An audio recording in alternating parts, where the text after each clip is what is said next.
Hello बच्चों, आज हम लोग चर्चा करेंगे इस वीडियो में कि किसी दिए गए स्टेटमेंट क्वेश्चन से हम किस प्रकार से द्विघात समीकरण बनाते हैं।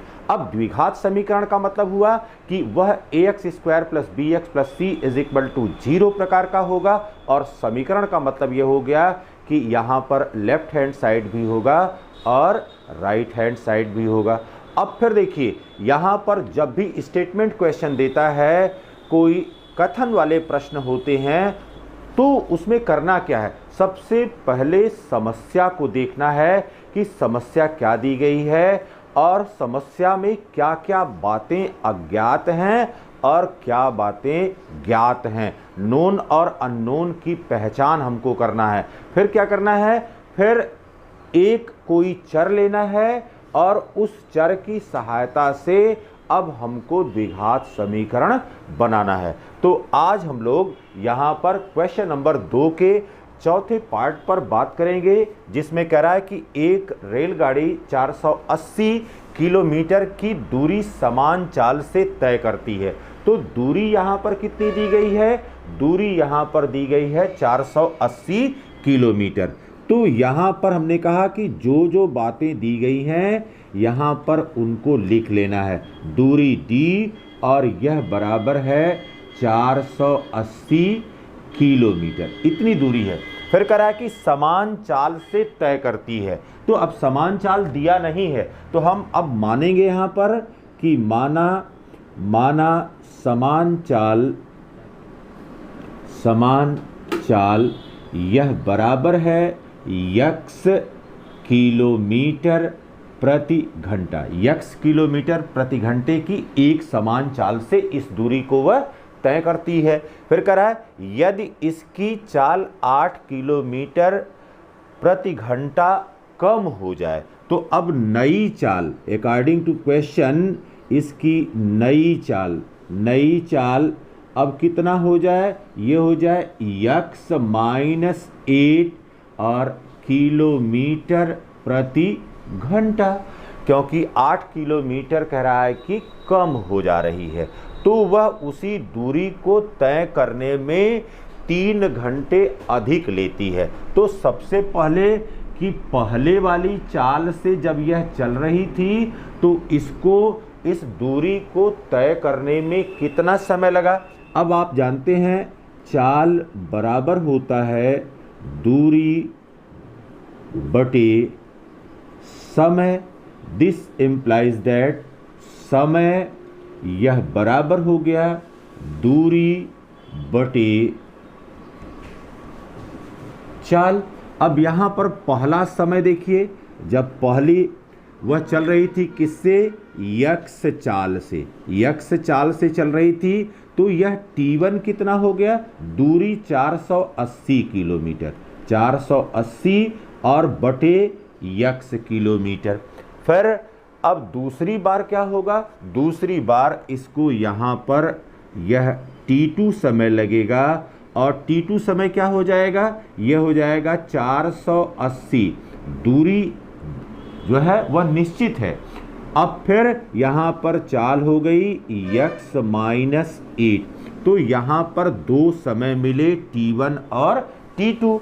तो अब कह रहा है कि अगर कम हो जाती है तो उसी दूरी को तय करने में 3 घंटा अधिक लेती है। तो यहाँ पर अब देखिए 480 बटे x और हो गया 480 बटे x माइनस 8। आप इस तरह से लिख सकते हैं t1 यह बराबर हो गया t2 माइनस 3, तब यह दोनों बराबर होंगे। तो t1 बराबर हो गया t2 माइनस 3, यहाँ पर 3 घंटे अधिक है, तो यहाँ पर अब जब 3 घंटे जोड़ देंगे तब जा कर के यह इसके बराबर हो जाएगा। तो यहाँ पर अब ये बात हो गई। अब देखिए पक्षांतर कर दीजिए, यहाँ पर हो गया 3 इज इक्वल टू 480 बटे x माइनस 8 और फिर माइनस 480 बटे x। देखिए यह कम समय है और यह अधिक समय है। अब यहाँ पर एलसीएम हो गया x माइनस 8 इंटू यक्स। ठीक, अब यहाँ पर x माइनस 8 से भाग दीजिए, यहाँ पर ये हो गया 480 यक्स। फिर देखिए बेटा माइनस, अब यक्स से भाग दीजिए, यक्स कट गया, ये हो गया 480 इंटू यक्स माइनस 8। अब देखिए ये 3 के बराबर है। अब यहाँ पर ये हो गया this implies that 3 is equal to, अब यहाँ पर 480 माइनस, फिर अब यहाँ पर गुणा करिए 480 का और यक्स के साथ यहाँ पर गुणा करिए, तो ये हो गया माइनस 480 यक्स माइनस 480 यक्स। यहाँ पर देखिए 480 यक्स और ये हो गया माइनस 480 यक्स, और ये जोड़िए, देखिए यहाँ पर गुणा करेंगे तो माइनस माइनस प्लस हो जाएगा, ये हो गया प्लस, और 8 का गुणा कर दीजिए, यहाँ पर हो गया 0, फिर हो गया 8 अट्ठे 64 4, फिर 8 चौको 32 और 32 और 6 ये हो गया 38, और बटे यहाँ पर हो गया यक्स माइनस 8 इंटू यक्स। अब देखिए 480 यक्स प्लस और माइनस दोनों कैंसिल हो गया, अब इसका तिर्यक गुणा कर दीजिए, ये हो गया 3 इंटू और यक्स माइनस 8 इंटू यक्स, यह बराबर हो गया, यहाँ पर अब बचा 3840। दिस इम्प्लाइज दैट, अब यहाँ पर देखिए बेटा 3 का गुणा यक्स के साथ और यक्स का गुणा यक्स के साथ, तो ये हो गया 3x स्क्वायर। फिर देखिए माइनस, यहाँ पर 3 का गुणा 8 के साथ और यक्स का गुणा, 3 का गुणा 8 के साथ यक्स का गुणा 8 के साथ, तो ये हो गया माइनस 24 और ये हो गया यक्स।